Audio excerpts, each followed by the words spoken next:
Uncool, right? To memorize things is not at all uncool, right? There are many very good subjects which people unfortunately look down upon because they involve memorization, they don't involve so much maths. Okay, the third thing is a sort of hierarchy of branches which get formed in everybody's mind that computer science is there, electrical is here, mechanical is here, etc., etc. Let me tell you, I think you need to actually see, I mean, all these areas are equally good, but the areas where there are breakthroughs happening, there are game changers happening, those are the areas of the future, right? And one of the areas which I think is a great breakthrough area, a lot of game changers happening right now, is agriculture. I don't know where it is in the so-called branch hierarchy of JE preferences and so on. I don't know where agriculture is, but it's we've been doing agriculture for 10,000 years, and yet it's a very hot area, right? It's not like IT which emerged, few decades back. It's a very old area, but yet it's very hot. I don't know if you guys have come across the concept of vegetarian meat, right? The founders of Google have invested in that. Vegetarian meat is the concept of creating meat by culturing, not by killing. So that's called vegetarian meat. I mean, exciting areas happening, exciting work happening in that area, right? So where are the breakthroughs, where are the game changers? That's what is, the area of the future. And one more thing that we get accustomed to in IIT, to stick to syllabus. If XYZ is taught in class, questions in the exam should come only from XYZ, right? In life, that never happens. Life is an open game. You can face situations which are completely out of your syllabus, right? Another kind of position that a lot of people take is, system is not good here, so I rebel against the system. A system is not going to lose anything by or gain or lose anything by your rebellion. You are going to lose everything if you, ditch things because the system is not good or something like that, right? All IITians are intelligent. I don't disagree. All IITians are intelligent. But how many of them are intellectual, right? There's a big difference between intellect and intellectual orientation. Intelligence and intellectual orientation. I've seen many people who are very intelligent, but in my time, many of my batchmates were very intelligent, but their intellectual orientation stopped with Chiranjeevi and Rajnikant. That was not interested in things beyond that. That was entertaining for them. That's not going to work in, once you get into industry, entrepreneurship, etc. You need to have an intellectual orientation, right? Don't waste your time on gully cricket. A lot of this used to happen during my days.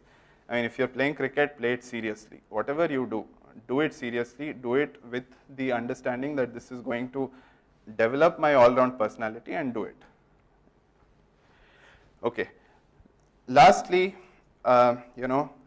achievement of any person is only to be measured against his context. So I would say, in fact, that the IIT JEE first ranker in my year, he came to IITMadras. He was from here as well. So, that's a great achievement.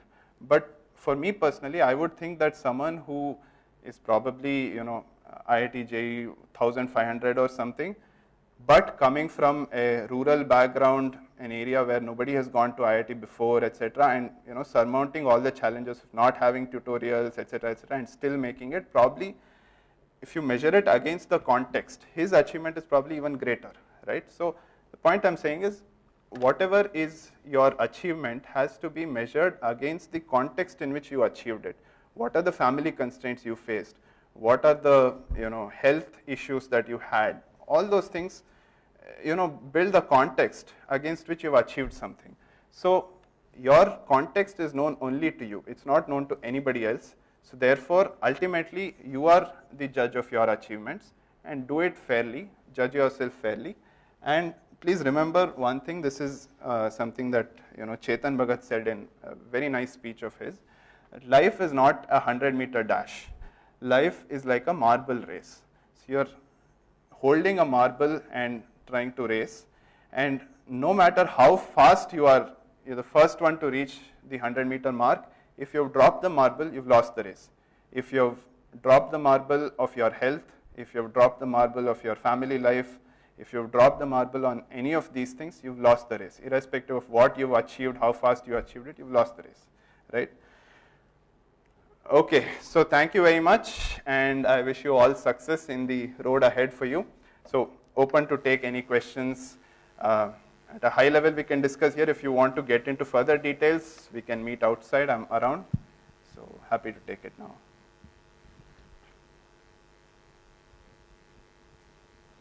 Yeah, sorry, yeah, anybody?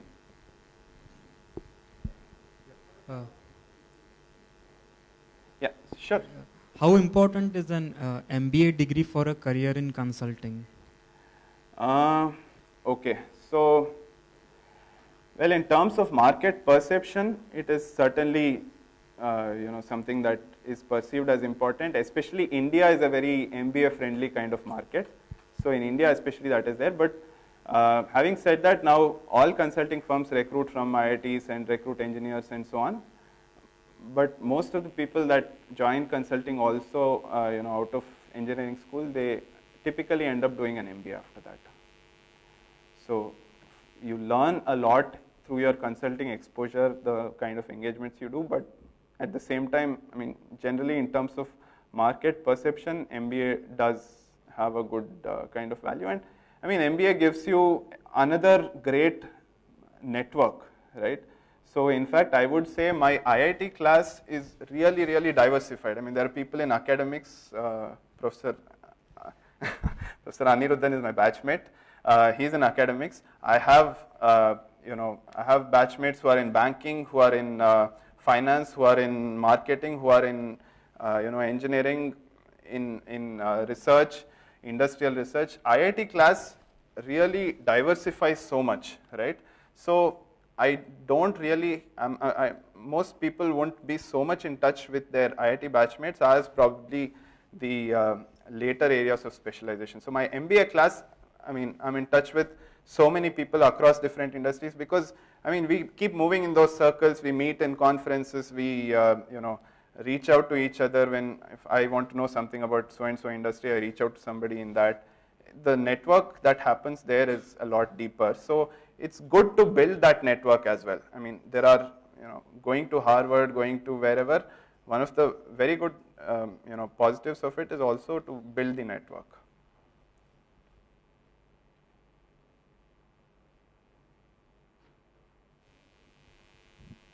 You're told to contextualize everything we study, right? Yes. I'm in computer science department, but yeah. First year we are made to study calculus and chemical bonding stuff.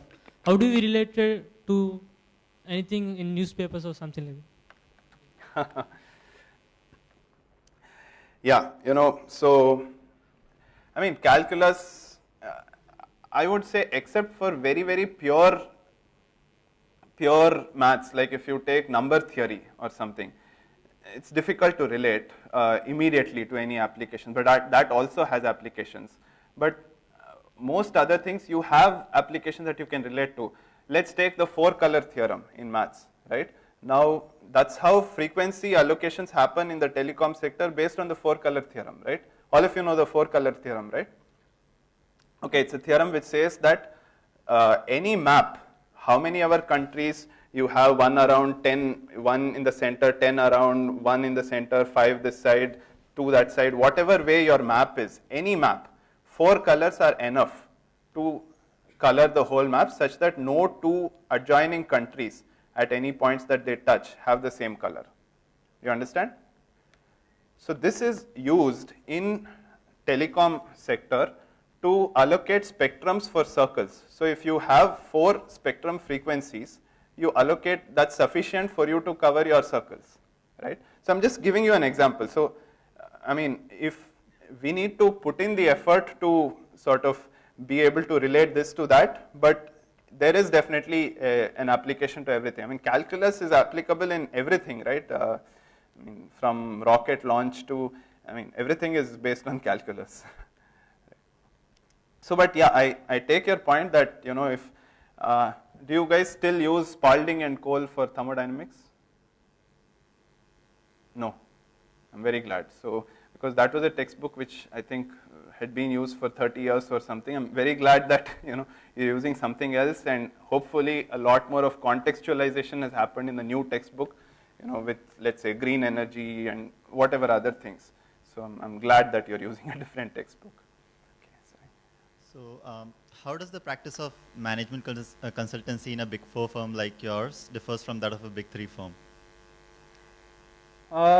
Big 4, Big 3, well, Big 4, because we work with cross-functional teams, we have a very strong practice in audit and tax and so on. So we are able to offer solutions which go, which go into these domains as well. So whether it is entity structuring or tax optimization of where you plan your warehouses across the country, how you plan your logistics. So we bring in that perspective as well.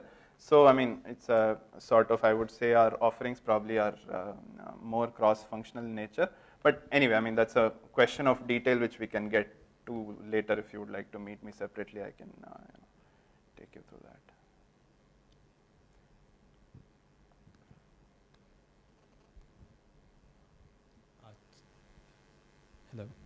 Hello. So you gave an example where a student asked you whether he should do an MBA, and you told if he has not done his engineering well, he definitely should do an MBA.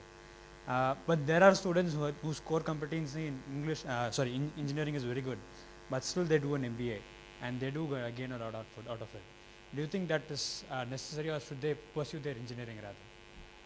So, I would say that you can, if your core competency in engineering is solid, you should pursue that at least for a few years, and then you figure out whether you want to do an MBA or not, because whatever you learn in an MBA, you can add on to what is your engineering course. If you have a strong core, you can add cherries on top of it, right? But again, it's something that I think you should take up, core engineering, and then you figure it out after a few years. There are people who are not engineers and who are doing MBA, right? Yeah. So what about them? What do they add to their core competency? Like, is it important that you be an engineer and then do an MBA, or? Not at all. I mean, there are so many very successful, I mean, the most successful manager of the last century was who? The manager of the last century, so to say, Jack Welch. He didn't have an MBA. He wasn't an engineer. He was a PhD in chemistry, right? So, I mean, not having an engineering degree and then going on to do an MBA, I mean, there's so many people who do it, come out very successful. There are people who are, chartered accountants who choose to do an MBA, people who are from an economics background, etc., etc. So, I mean, it's just that probably the kind of areas that you would work on, you might not be able to work with engineering companies on, let's say, project management related stuff, or some core things like that, maybe even inventory management, etc. But otherwise, a wide spectrum of other things, marketing. Lots of my friends in marketing, they're not engineers. In fact, they're people with BAs in economics or history. Like, if somebody has a Bachelor of Arts degree, what do you think consultancy is it like okay for him? He can go into consultancy, or do you think that it is engineers only who can? Oh, no, not at all. In fact, the legendary McKinsey consultant Marvin Bower, he was neither an engineer nor an MBA. He was actually a lawyer, right? So, I mean, it's all about applying your mind, being able to think analytically, being creative. It's all about those things at a very core level. The rest of it can be picked up. I mean, there are my batchmates who've done PhD in electrical engineering and then joined management consulting, PhD in chemical engineering and joined management consulting. So it's ultimately, at some level, it is more about the capabilities of your brain and knowledge that you can add on top of it. See, today you guys have so much access to knowledge. I mean, the top universities of the world have put up all their course materials on MOOC. I mean, go to edX, go to Coursera. If you have a doubt that is, I don't know, microfluidics an area that I want to specialize in, I hear that it's a hot area in future, should I specialize in this? Well, go to MOOC, try to do those courses, see if it interests you. You guys have that opportunity. We didn't. Back then, I know in my time, many people decided to do chemical engineering because it sounded like chemistry and they liked chemistry. I know equally people who said we don't want to do chemical engineering because I don't like chemistry that much, I prefer physics. So, I mean, I come from that generation. You guys have a lot more access to things. You should do, courses online. You should look at different areas, see if that interests you, see if you want to specialize in that. You guys should definitely do it.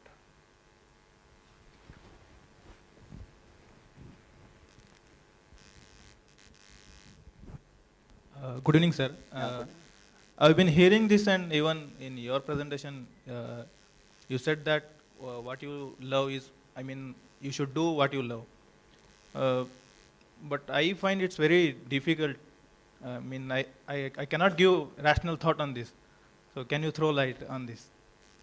So that's why, I said it with a few riders, right? So I said that what you love is just one part of the overall perspective, right? So if you are able to find an area which, is at the intersection of these four things, I think you should just go for it. So if you love wildlife photography, maybe there isn't too much of a market for it. There are those 5-10 wildlife photographers across India who will be at the top, and it's difficult for anybody else to sustain themselves on it, right? So I think you should give thought to all these, what you love doing, what you're good at, what you can sustain for yourself, and also what you can probably differentiate yourself. Why am I better than anybody else in this? How do I differentiate myself? What is the area of excellence that I can, the niche that I can form for myself? But what I feel is probability of getting job of my choice or according to my likings is less in real world. So how should I cope up with this? Because I don't know in future what happens. No, true. That is always there. So, what kind of job you finally land is a mix of so many things. You have a certain interest, right? I'll tell you a very funny story. So, you guys in your generation, you're so better informed than us, so much better informed. So, there was this friend of mine who went to my other alma mater, IIM Lucknow. He went there a few years back, and the people from the alumni cell, they came and, spoke to him and sought his guidance and so on. So, there was this guy who said that, please guide me on career, what kind of job should I take? And then, so this guy asked him, well, in your placements, what are the priorities you've given for companies, the preferences? Because there, I don't know how it is here in placements, but over there you give a list of companies that are as per your preference. And, if you get a particular company, you generally sign out of all the others below it and, things like that. Or you have one job to take after that or something like that, right? So that the preference that you give is very important. So he asked him, what preference have you given? So this guy said, first preference, Tata Administrative Service. Second preference, bank in Abu Dhabi. Third preference, Infosys. So my friend said, what's wrong with you? There is no relation between 1, 2, and 3. What's wrong with you? Because back in our times, we would say, okay, I'm interested in banking, first 10 are all banks. I'm interested in marketing, first 10 are all FMCG, right? So that's how we used to do things. So this generation, so he said, what's wrong with you? Why are these three, so disconnected in the top 3? So then this guy said, well, Tata Administrative Service, job profile is excellent. They make you have general management experience across multiple group companies in different industries, etc., etc. It's very exciting. Job profile is excellent. Bank in Abu Dhabi, money is excellent. Infosys, send me to the US. So he was very clear in his mind what he wanted and why he was applying for which company and why, so, you guys, in terms of your job selection, that's another topic in itself. What do you look for? And, because I think you guys have a lot more clarity than we did in our days. So anyway, we can discuss it further, but job selection is different. Thank you, sir.